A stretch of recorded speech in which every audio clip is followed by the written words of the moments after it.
The Exiled Lands is a large place. From the swathes of desert in the south to the frozen peaks in the north, real estate is abundant, but most of us have probably reached this point right here. Staring at that map, at that enormous void in the northeast, wondering if we'll ever be able to go there. You can get there in admin mode, of course. I did a video a while ago exploring both the far north and the far south, but that's not what our focus is today. Instead, I want to investigate if we'll ever get a map expansion in the northeast, and whilst doing that, hopefully dispel one of Conan's largest myths about the inner workings of the game. So, let's talk. Firstly, let's get that big myth out of the way. Conan has a few pervasive rumours that have come up over the years, and one of the most common is that a northeastern expansion is impossible, because that's where all the dungeons are stored. Now, to be fair, as a theory, this makes sense. It's a huge and completely barren area with only a basic mesh, and there is no legitimate way for players to gain access to it, so why wouldn't you put the dungeons there? Fortunately, for our case here, that is entirely false. Out of all the dungeons on the Exiled Lands, there are exactly 3 in the northeast: the Well of Skelos, the Wine Cellar, and the Warmaker's Sanctuary. Pretty big dungeons, but where exactly are they? Well, they're all up on the line between 15 and 16, right next to each other. That means that even giving a healthy border, all of this space is up for grabs. The other dungeons are dotted around the outskirts of the map in all different spots, so the myth of all the dungeons being here is, fortunately for us, categorically false. With that cleared up though, we do need to of course ask if a map expansion is technically possible. Luckily for us, the devs have actually tackled this topic a while back on the Age of Sorcery Chapter 2 dev stream. When I joined the team, I think I've mentioned this as well, either on the forums or on a stream, I can't remember. But when I joined the team, they told us we can't expand into the other corner of the map because there's a bunch of dungeons up there. I looked into it myself. There's not a bunch of dungeons up there. So we might have some more real estate to work with at some point in the future. You know, again, tentatively. Could happen, might not. I just think that by large, in the Exiled Lands, there is more room to add more stuff. There's a lot of factors that go into it. One of the biggest ones is actually consoles. We have to manage the memory that we have on consoles a lot more than we do on PC. So we have to pick and choose exactly what we put in. Yeah, we have really limited real estate on consoles. Right. So, theoretically possible, yes, but potentially a big technical hurdle. That answer was given a long time ago now, in November of 2022. Has the situation with memory management improved? Well, I'm no game dev, so I can't say for certain, but I have my doubts. Last gen consoles like the PS4 and the Xbox One are really going to hold back potential map expansions, and to be fair, consoles have a tough time of things anyway, those older models especially. I'm not too sure what the situation is like on Xbox, but over on PlayStation, 4 years after the release of the PS5, 49 million people are still on that older console, matching the 49 million currently playing on PS5. There's no sign of the PlayStation 4 being relegated to the dust-coated shelves of yesteryear just yet, and for Conan, that could prove problematic for a potential expansion in the map, especially if the majority of their players on a Sony platform are still on the PlayStation 4. There is also the issue of, it's been a year and a half since that dev stream.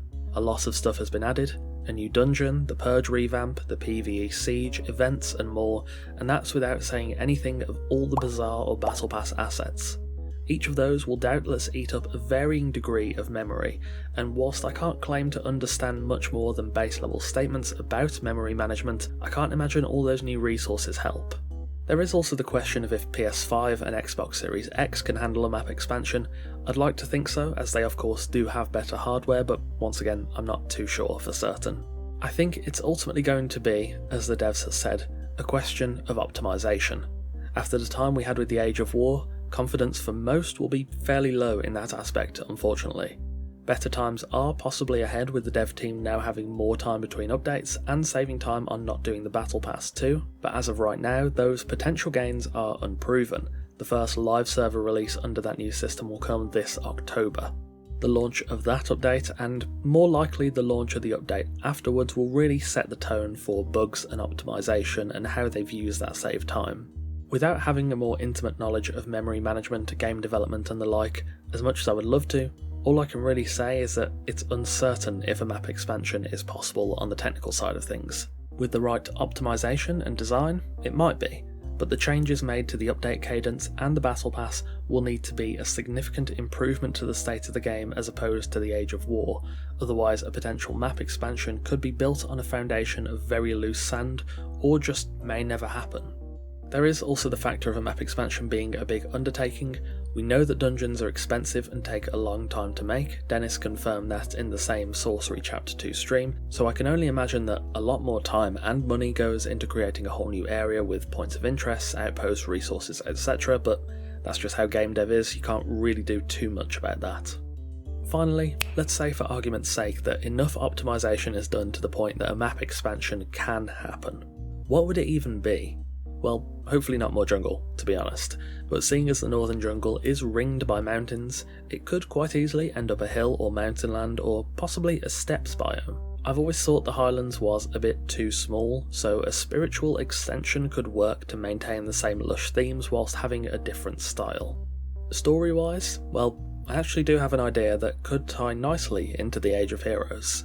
Arcos the Wanderer tells of a time when he saw men beyond the cursed wall bearing bracelets with amber gems.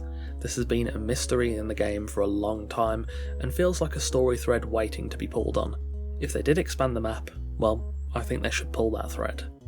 It begins with a foreign sorcerer far beyond the cursed wall casting a complex ritual, shattering a portion of the barrier in the north.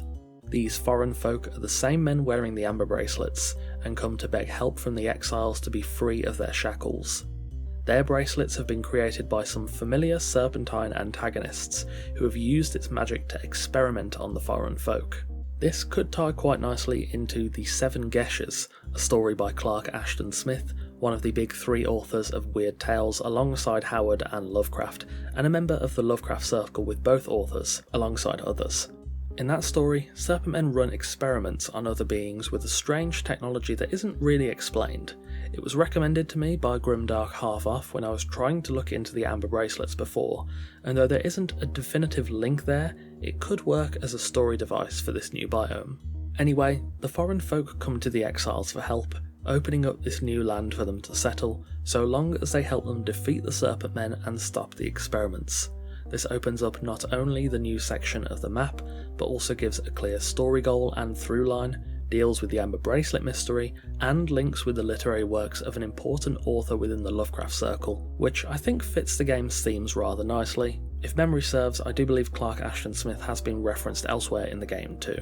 I think thematically it would also fit well into the idea of the Age of Heroes, having exiles charge through the breach and into unfamiliar territory to save its people from the Serpentmen. That's just my idea, of course. I would love to hear yours in the comments. I know people have probably spent countless hours thinking of what could be in the northeast, so I'd like to hear what you've thought up. So, in conclusion then, is a map expansion impossible? No, not quite. There's way more room in the northeast than rumour would have you believe, confirmed not only by myself and others, but by Dennis too. Is it likely? Hard to say. The devs doubtless know a map expansion would bring a lot of interest. It's been requested for years, but the main issue is consoles really, and making sure the map expansion won't cause huge issues there. Consoles already have a tough time, at least partly due to how strict and honestly outdated their hardware is compared to current gen and PC especially. All that being said, it only takes a cursory glance to see that there is clearly a lot of player hunger for a map expansion, so in my opinion as a player, if there's a will, hopefully there's a way.